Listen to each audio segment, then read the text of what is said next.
रात के 2 बज रहे थे और बाहर बरामदे में पिताजी रोज की तरह जोर जोर से खांस रहे थे। पूरी पूरी रात ऐसे ही उनकी खांसते हुए गुजर जाती। उनकी खांसी से मैं इसलिए परेशान नहीं हो सकता था क्योंकि वो मेरे पिता थे, लेकिन पड़ोसी और यहाँ तक कि मेरी घरवाली भी उनकी खांसी से परेशान हो जाते थे। जब काफ़ी देर तक पिताजी की खांसी नहीं रुकती तो मैं उठकर उन्हें पानी देने के लिए जाने लगा, क्योंकि अब ऐसा लग रहा था कि खांसते खांसते पिताजी का गला भी सूख गया है। मैं उठा ही था कि मेरी धर्मपत्नी कुनमुनाने लगी। पूरे दिन घर का काम पीटो और रात को चैन से सो भी नहीं सकते। मैंने एक बार उस पर नज़र डाली और मैं चुपचाप बाहर की ओर चल दिया। मैं अपनी धर्मपत्नी की आदत जानता था। अभी उसने कुछ देर ऐसे ही बड़बड़ाना था। मैं पानी का लोटा उठाया और पिताजी के पास चला गया। लो पिताजी, पानी पी लो, लगता है आज फिर तुम दवा नहीं खाए हो। पिताजी ने पानी का लोटा ले लिया और थोड़ा सा पानी पी लिया। रमेश बेटा, तुम क्यों अपनी नींद खराब करते हो? बेटा, पानी का लोटा यहीं चारपाई के नीचे रख दिया करो। नहीं पिताजी, मुझे कोई परेशानी नहीं होती। आपकी सेवा करके तो मुझे खुशी मिलती है। जानता हूँ बेटा, मेरी वजह से सब परेशान होते हैं। ना मैं खुद सोता हूँ, ना दूसरों को सोने देता हूँ। पिताजी, कल सुबह मेरे साथ सिटी हॉस्पिटल चलना, वहाँ किसी अच्छे डॉक्टर को दिखाता हूँ। अरे बेटा, अब क्या हॉस्पिटल के धक्के खाने, अब तो चला चली का बेला है। पता नहीं कब भगवान का बुलावा आ जाए। कैसी बातें करते हो पिताजी, अभी तो बिट्टू की शादी आपके आशीर्वाद से ही होगी। जा बेटा, सो जा। अब बहू भी परेशान हो रही होगी। मेरा क्या है, मुझे तो पता नहीं कब नींद आएगी। ठीक है पिताजी, मैं जा रहा हूँ सोने। आप भी सोने की कोशिश करो। ये कहकर मैं भारी कदमों से भीतर आ गया। श्रीमती जी बिस्तर पर करवटें बदल रही थीं। मैं चुपचाप जाकर उसके साथ लेट गया। अभी तत्काल नींद आना मुश्किल था। बाहर पिताजी की खांसी फिर से चालू हो गई थी। अम्मा को गुजरे हुए 3 साल हो चुके थे। उसके बाद पिताजी अकेले से पड़ गए थे। इधर काम का बोझ बढ़ने से श्रीमती जी का स्वभाव कुछ चिड़चिड़ा सा हो गया था और मेरी बेटी बिट्टू को तो अपने कॉलेज के संगी साथियों से ही फुर्सत नहीं थी और मैं भी सुबह 8 बजे पापी पेट के लिए घर से निकलता था और रात को 9 बजे ही वापस आता था। किसी के पास भी पिताजी के पास बैठने की 2 घड़ी की फुर्सत नहीं थी। इसलिए अम्मा के गुजरने के बाद पिताजी खुद को बहुत अकेला महसूस करते थे और मुझे पता था कि हर रोज़ दिन एक बार खुद को उठाने के लिए भगवान से प्रार्थना करते थे। जैसे तैसे सोचते सोचते मुझे नींद आ गई। शायद पिताजी भी सो गए थे। इधर बिट्टू की माँ के खराटे शुरू हो चुके थे, जो कि पिताजी की खांसी से भी ज़्यादा खतरनाक थे। अगले दिन सोकर उठने के बाद वही रोज़ के दिनचर्या। श्रीमती जी की रसोई में बिट्टू के ऊपर चिल्लाने की आवाज़ें आ रही थीं और मैं काम पर जाने की जल्दी में भूल ही गया था कि रात को पिताजी को हॉस्पिटल ले जाने के लिए बोला था। मैं काम पर चला गया। पिताजी मुझे जाते हुए देखते रहे। उन्होंने एक बार भी मुझे नहीं रोका कि बेटा, रात को तूने डॉक्टर को दिखाने को बोला था तो मुझे अब हॉस्पिटल ले चल। पिताजी ने शायद अब खुद को वक्त, हालात और भगवान के भरोसे छोड़ दिया था। मैं रात को घर आया तो पिताजी बरामदे में ही अपनी चारपाई पर लेटे हुए थे। मुझे देखते ही उन्होंने आवाज़ देकर मुझे अपने पास बुलाया। बेटा रमेश, जरा सुनना। जी पिताजी। बेटा, तेरी नज़र में कोई वृद्ध आश्रम है तो मुझे वहाँ छोड़ा। पिताजी के ये बात सुनकर मैं अवाक सा उनकी ओर देखने लगा। क्यों पिताजी, आपको यहाँ कोई तकलीफ़ है जो आप ऐसी बातें कर रहे हो? नहीं बेटा, मुझे तो कोई तकलीफ़ नहीं है, लेकिन मेरी वजह से यहाँ सभी को परेशानी है। मैं बूढ़ा बीमार रात रात भर खांस खांस कर तुम लोगों को सोने भी नहीं देता। तो क्या हुआ पिताजी, अब हारी बीमारी किसी के हाथ में तो नहीं है। ये तो सभी के साथ है। आज आपके साथ, कल को किसी के साथ भी हो सकती है। इसका मतलब ये नहीं कि आपको आश्रम में छोड़कर आया जाए। पिताजी मेरी बात सुनकर अब निरुत्तर हो चुके थे। पिताजी, गलती तो मेरी है जो सही से आपका इलाज नहीं करवा पा रहा हूँ। आज सुबह भी आपको हॉस्पिटल ले जाना भूल गया। मैं कल सुबह अवश्य तुम्हें हॉस्पिटल लेकर जाऊंगा। मैं कल की काम की छुट्टी कर लूंगा। ठीक है बेटा, जैसे तेरी मर्जी। जा बेटा, खाना खा ले, सुबह से थक हार कर आया है। ठीक है पिताजी। मैं उतरकर भीतर कमरे में चला गया। श्रीमती जी एक थाली में खाना परोसकर बिट्टू के कमरे में चली गई। खाना खाकर मैं लेट गया। वो रात भी ऐसे ही गुजर गई। पिताजी की खांसी अविरल रात भर जारी रही। अगले दिन सुबह मैं पिताजी को लेकर हॉस्पिटल चला गया। कुछ टेस्ट करने के बाद उन्होंने पिताजी को टीबी होने की आशंका जताई और पिताजी को हॉस्पिटल में भर्ती करने को बोला। मैंने भाग दौड़ करके पिताजी के भर्ती के कागजात बनवाए और पिताजी को हॉस्पिटल में भर्ती करवा दिया।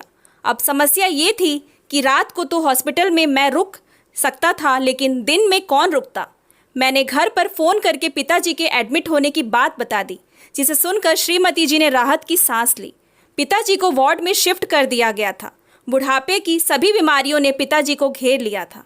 अस्थमा, टीवी, शुगर, बीपी सभी कुछ टेस्ट रिपोर्ट में आ चुका था। मैं पिताजी को बोलकर घर से कुछ खाना और ज़रूरत का कुछ सामान लेने घर चला गया। मुझे लग रहा था कि काफ़ी लंबा समय पिताजी को हॉस्पिटल में भर्ती रहना पड़ सकता था। घर, हॉस्पिटल, ऑफिस, अब तीनों में कैसे अपने को एडजस्ट करूं, यही सोच सोच कर मेरा दिमाग भन्ना रहा था। पिताजी को हॉस्पिटल में भर्ती करवाए हुए 1 हफ्ता बीत चुका था, लेकिन उनको अभी कोई आराम नहीं पड़ रहा था। अस्थमा की वजह से उनको सांस लेने में भी परेशानी होने लगी थी। खांसी तो उनकी बदस्तूर जारी थी। रात को मैं हॉस्पिटल में रुक जाता था और दिन बिट्टू और उसकी माँ आ जाती थी घर का काम निपटाकर और दोपहर का खाना पिताजी के लिए लेकर। इधर मैं ऑफिस में रोज रोज लेट हो रहा था, जिसकी वजह से बॉस की त्योरियां भी अब हर समय चढ़ी रहती थी।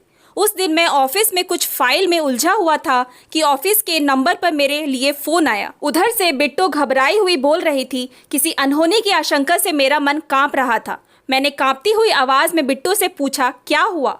पापा, दादाजी हॉस्पिटल में नहीं मिल रहे हैं। हमने सारा हॉस्पिटल ढूंढ लिया, लेकिन दादाजी का कहीं पता नहीं चल रहा। बिट्टू बहुत घबराई हुई थी। क्या?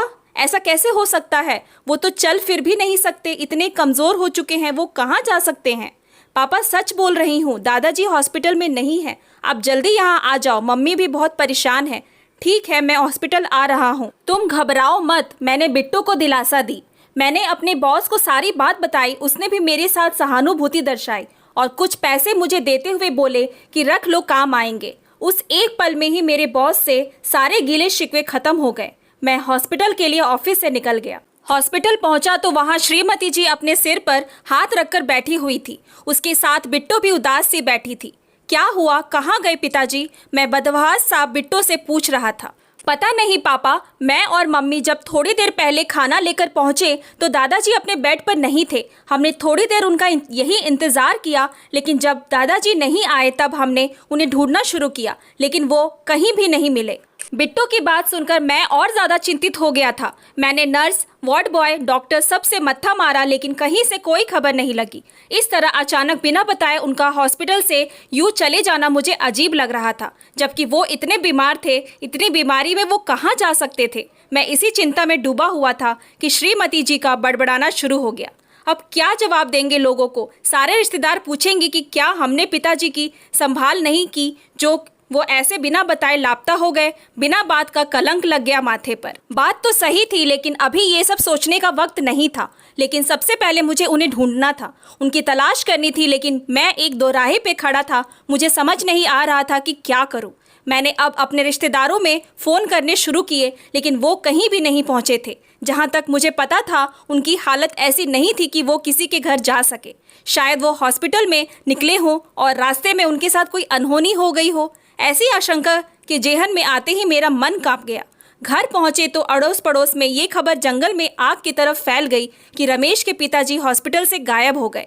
लोगों ने अब बातें बनानी शुरू कर दी। जितनी मुंह उतनी बातें। कहते हैं आप मरने वालों के हाथ पकड़ सकते हैं, लेकिन किसी की जुबान नहीं पकड़ सकते। मैं रात को एक बार फिर हॉस्पिटल की खाक छानने गया, लेकिन नतीजा वहीं ढाक के 3 पात। पिताजी का कोई अता पता नहीं था। मैं थक हार कर घर वापस आ गया। अगले दिन सुबह रिश्तेदार आने लगे। मैं अपने कुछ रिश्तेदारों के साथ फिर से उन्हें ढूंढने निकल पड़ा। उस दिन हमने आसपास के लगभग सभी अस्पतालों में उनकी तलाश की, लेकिन पिताजी कहीं नहीं मिले।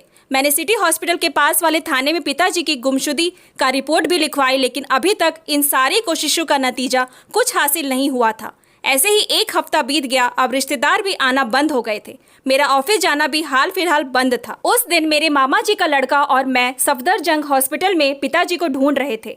तभी हमें एक पुलिस वाला मिला जो लावारिस लाशों के अंतिम संस्कार की देखरेख करता था। हमने बड़ी भारी मन से उसे अपने पिता की फ़ोटो उन्हें दिखाई। उसने फ़ोटो देखते ही जो बोला, उसे मेरे पैरों की ज़मीन खिसक गई।